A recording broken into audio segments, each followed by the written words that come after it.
చాలా విషయాలు చెప్పారు మనకి. ఎందుకనంటే విన్న వాక్యం ద్వారా మనం ఎంత జాగ్రత్తగా ఉండాలో, మరి ఆ రోజు ఒక్క తప్పిదము ఏమైంది, మన మరణం దరిచేర్చింది.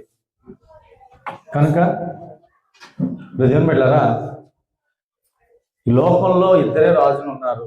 ఒక రాజు శరీర సంబంధం రాజుగా, లోకం అధికారి, పాపాన్ని దరిచేర్చేవాడు, మరణానికి దగ్గర చేర్చేవాడు. మరో రాజు ఉన్నాడు, నీతిలోను న్యాయంలోను సత్యం నిలబెట్టేవాడు. కానీ ప్రజలు బిడ్డలారా, మరి ఇప్పటికే చాలా సమయం అయింది. అయినప్పటికీ ఆసక్తి ఉంది అన్న వాళ్ళు చేతులెత్తే నేను ముందుకు ఎలా ప్రయత్నిస్తాను. ప్రజలు బిడ్డలారా, అయితే గడిచిన కొన్ని వారాల నుంచి మనము కీర్తనలు జ్ఞానం చేస్తా ఉన్నాం. ఈ యొక్క 81 కీర్తన గడిచిన వారం మనం నేర్చుకున్నాం. అదే కీర్తన మీద మరలా సహోదరుడు మనకి వివరించున్నారు. ఈ 81వ కీర్తన మొదటి వచనం మీరు చూసినట్లయితే ప్రజలు బిడ్డలారా, చాలా చక్కగా దేవుని సహాయం ఉంటే ఏం కలుగుతుందని ఒక వచనంలో రాసి పెట్టారు. ఏంటంటే, మనకు బలమై ఉన్న దేవునికి ఆనందగానము చేయుడి, యాకోబు దేవుని బట్టి ఉత్సాహ ధ్వని చేయుడి.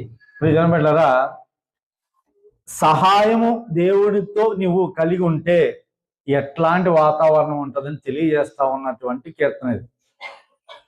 అంటే మీరు అనుకోవచ్చు, దేవుని సహాయం ఉండి కూడా కొన్ని సందర్భాల్లో మనం ఫెయిల్ అయ్యామంటే కారణం ఏంటి తెలుసండి? సహాయం పొందుకొని మర్చిపోయినప్పుడు ఆ అనుభూతి అందుతుంది. అంటే ఒకసారి మనకు మేలు కలిగింది, మర్చిపోయాం, లోకం వైపు పయనిస్తే అలాంటి స్థితి ఏర్పడుతుంది. కానీ ప్రియమైన బిడ్డలారా, ఈ కీర్తన ఆసాపు రాశారు.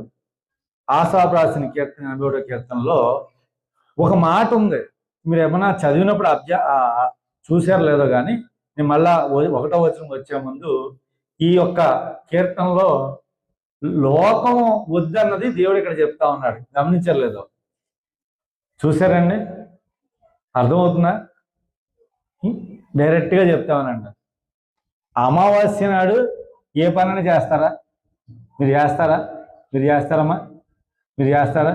అంటే లోకము యొక్క తీరది. లోకం తీరేమంటుంది? అమావాస్య నాడు అసలు లోకం తీరండి. దేవుని విషయం మాట్లాడలా నేను. లోకంలో ఏ వ్యక్తి అయినా అమావాస్య నాడు ఏ పనైనా చేస్తారా? ఏ అమావాస్య మంచి రోజు కదా? మంచిది కదా? చెప్పండి అమ్మా, మంచిది కదా? చెప్పండి.